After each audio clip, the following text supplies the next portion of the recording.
अच्छा जी, अब हमारी जो बात है वो पास्ट परफेक्ट के ऊपर होनी है।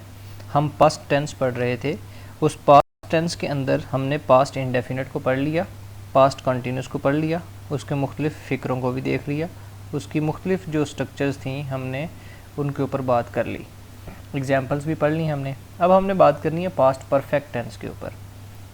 पास्ट परफेक्ट टेंस के अंदर इसकी सबसे जो पहचान है, हम पहले उस पर बात कर लेते हैं कि पहचान क्या होगी। पहले हमने पढ़ा था वो स्कूल जाता था, आपने फ़िक्रे के अंदर पढ़ा था जी वो स्कूल जाता था।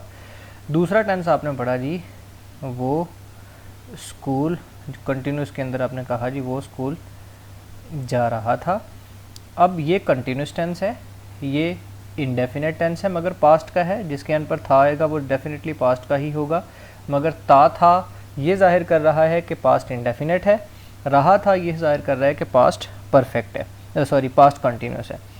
अब पास्ट परफेक्ट टेंस जो होता है उसके लिए जो फ़िक्रा इस्तेमाल होगा वो है वो स्कूल जा चुका था। ये जनाब ना अब चुका था आ जाएगा, पहले सिर्फ था वाला सेंटेंस आ रहा था, फिर उसके बाद रहा था वाला सेंटेंस आ गया, और अब आपके पास चुका था ये सेंटेंस आ गया है।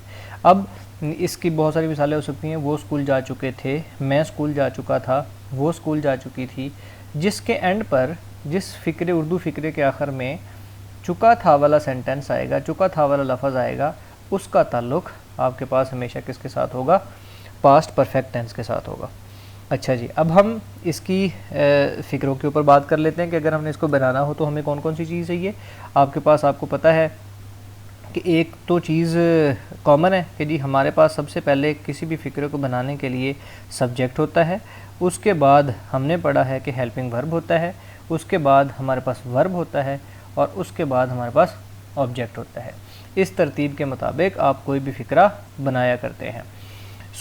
अब आपको पता है कि आपके पास जो सब्जेक्ट होते हैं वो या तो वाहिद होते हैं, या फिर जमा होते हैं, और या फिर वो आई हो सकता है।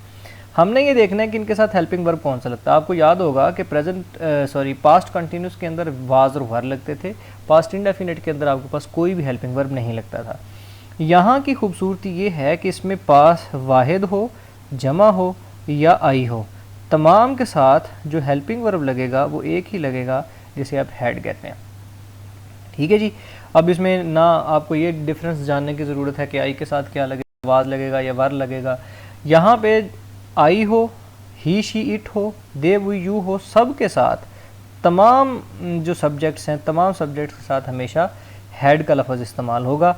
और याद रखिए जितने भी सादा परफेक्ट टेंसेस होते हैं उनके अंदर वर्ब की हमेशा तीसरी फॉर्म इस्तेमाल होती है, और उसके बाद जो भी ऑब्जेक्ट उस फ़िक्रे के अंदर मौजूद होगा वो आपने लगा देना है, और इस तरह फ़िक्रा बोलना है। ये हमारे पास जो पास्ट परफेक्ट है उसको बनाने का तरीक़ाकार आ गया। अब इसको मद्देनज़र रखते हुए हम अपने फ़िक्रा बना लेते हैं। हमारे पास फ़िक्रा क्या था? वो स्कूल जा चुका था, ये हमारे पास जनाब ना फ़िक्रा था। अब अगर हम बनाएं इस फ़िक्रे को तो कैसे बनेगा?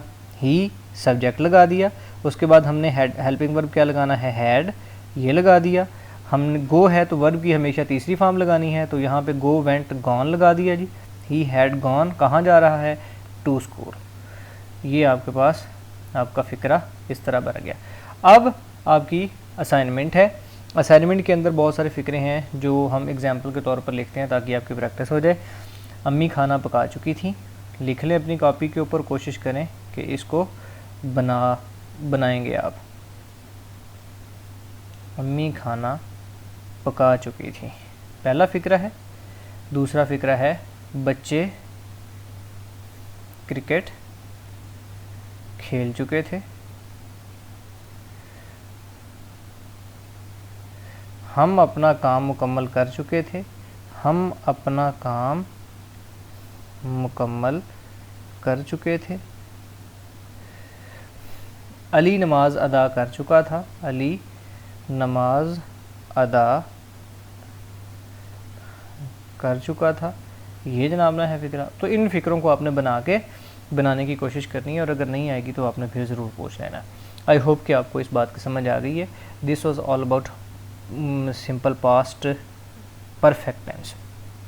अच्छा जी, अब अगर हम बात करें कि यार अगर हमने नेगेटिव सेंटेंस बनाना हो, इसका पास्ट परफेक्ट का नेगेटिव सेंटेंस बनाना हो, तो सेम है, मैं उसकी ज़्यादा डिटेल के अंदर नहीं जा रहा, लेकिन आपने नॉर्मली फ़िक्रा बनाया था सब्जेक्ट, हेल्पिंग वर्ब, वर्ब और ऑब्जेक्ट। यहाँ पे आप बनाएंगे जनाब सब्जेक्ट, नेगेटिव सेंटेंस के लिए हेल्पिंग वर्ब, उसके बाद आप लगाएंगे नॉट, फिर आप लगाएंगे वर्ब, हमेशा वर्ब की तीसरी फॉर्म, और फिर उसके बाद आएगा ऑब्जेक्ट।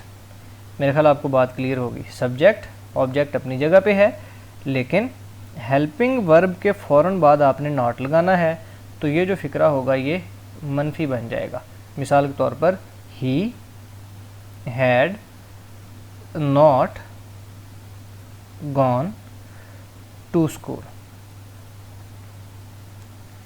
इसी तरह अगर हमने सवालिया फ़िक्रा बनाना हो, तो सवालिया फ़िक्रा बनाने के लिए हम सिर्फ ये जो हेल्पिंग वर्ब होगा उसको फ़िक्रे के स्टार्ट में ले आएंगे, और इस तरह हमारे पास वो फ़िक्रा सवालिया बन जाएगा। Had he gone to school, और आखिर पे सवालिया निशान लगा देंगे, तो वो फ़िक्रा सवालिया फ़िक्रा बन जाएगा, जिसे आप अंग्रेज़ी में इंट्रोगेटिव सेंटेंस भी बोलेंगे। आई होप कि आपको इस बात की समझ लग गई है। मैंने सवालिया फ़िक्रा इसलिए नहीं बनाया ताकि आप ख़ुद अपनी कॉपी के ऊपर बनाने की कोशिश करें, और अगर नहीं आए तो आप ज़रूर पूछ लें। Thank you so much.